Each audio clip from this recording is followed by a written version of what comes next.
परम प्रिय। प्राणहु ते प्रिय लागहि, सब कह राम कृपाल। प्राण से भी ज्यादा अवधवासियों को राम जी प्रिय है। और कल की कथा में आपने सुना कि अयोध्यावासियों को राम जी प्राण के समान प्रिय हैं, उसी प्रकार अयोध्यावासी राम जी को भी प्राण के समान प्रिय। क्यों? बोले प्रियतम ही वर्णीयो भवति, इसकी व्याख्या कल हो रही थी। आजकल कुछ लोग, सोशल मीडिया के पंडित लोग, राजनैतिक परिवर्तन को देखकर आपा खो बैठे और रात दिन सोशल मीडिया पर अयोध्यावासियों को गालियां दे रहे हैं। ये अयोध्यावासी गद्दार निकले, ऐसे निकले, वैसे निकले। ऐसे लोग अयोध्यावासियों को जानते नहीं, अयोध्या के भाव को नहीं जानते हैं और सोशल मीडिया पर अपना ज्ञान बघार रहे हैं। अयोध्यावासी राम जी के नहीं हुए। ये तो राम जी को पता है अयोध्यावासी उनके कितने अपने हैं और राम जी उनके कितने अपने। तुमसे प्रमाण पत्र लेने की आवश्यकता नहीं। ये अयोध्यावासियों को पता है हमारे राम जी हमारे कितने हैं और हमारे राम जी को पता हम उनके कितने हैं। हमारे और राम जी के बीच में तुम्हें आने की कोई आवश्यकता ही नहीं।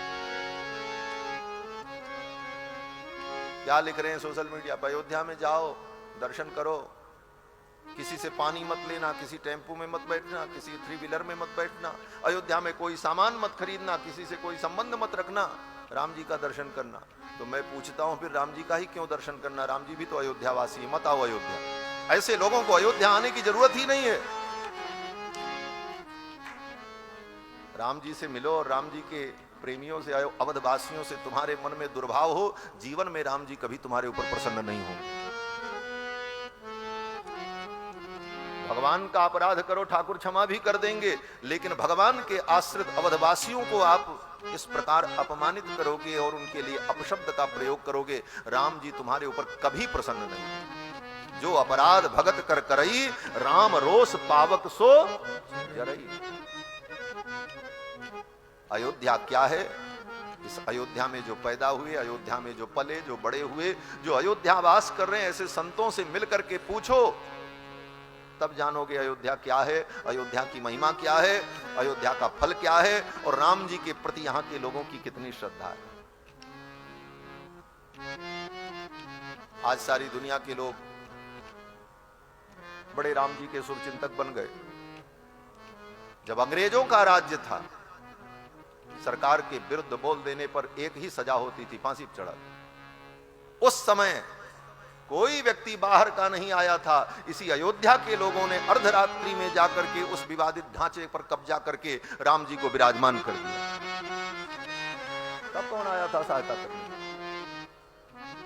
अयोध्या वासियों की उस राम भक्ति को भूल गए और बता रहे हो ये तो राजनीति। राजनीति में हार जीत चलती रहती है, इसको लेकर हम अपने भाव को न बिगाड़ें, चिंतन करें, मंथन करें। राजनीति को लेकर के हम अपने भाव को, सिद्धांत को, भक्ति को तौल दें, कदापि नहीं। राजनीति देश में विविध रूपों को धारण करती रहती है। श्री कालिदास जी ने, महाकवि कालिदास ने कहा, वारांगनेव नृपनीति रनेक रूपा। ये राजनीति वारांगना के समान होती है, वेश्या के समान होती है, इसका कोई रूप नहीं। ये कब किसकी हो और किसके पक्ष में चली जाए, इसलिए इन बातों को विचार करना चाहिए। परंतु इन बातों को लेकर हम अपने शास्त्र की, अपने धर्म की, अपनी परंपराओं की ही आलोचना करने लग जाएं, यह अनुचित है। अयोध्यावासी राम जी को अत्यंत प्रिय है। अति प्रिय मोहि यहाँ के वासी। और अयोध्या वासियों को बोले प्राण होते प्रिय लागहि, सब कह राम कृपाल। वो अयोध्यावासी तो राम जी को इतने प्रिय हैं कि महाराज राम जी ने अयोध्या वासियों के लिए सब कुछ त्यागा। प्रजा का राम जी ने उपासना की है, राम जी ने प्रजा की उपासना की है। राम जी ने प्रजा का उपासन किया है, शासन नहीं किया है। इन शब्दों पर विचार करने की आवश्यकता है। शासन करने वाले में क्रूरता होती है, शासन करने वाले में प्रभुता का गर्व होता है, अभिमान होता है।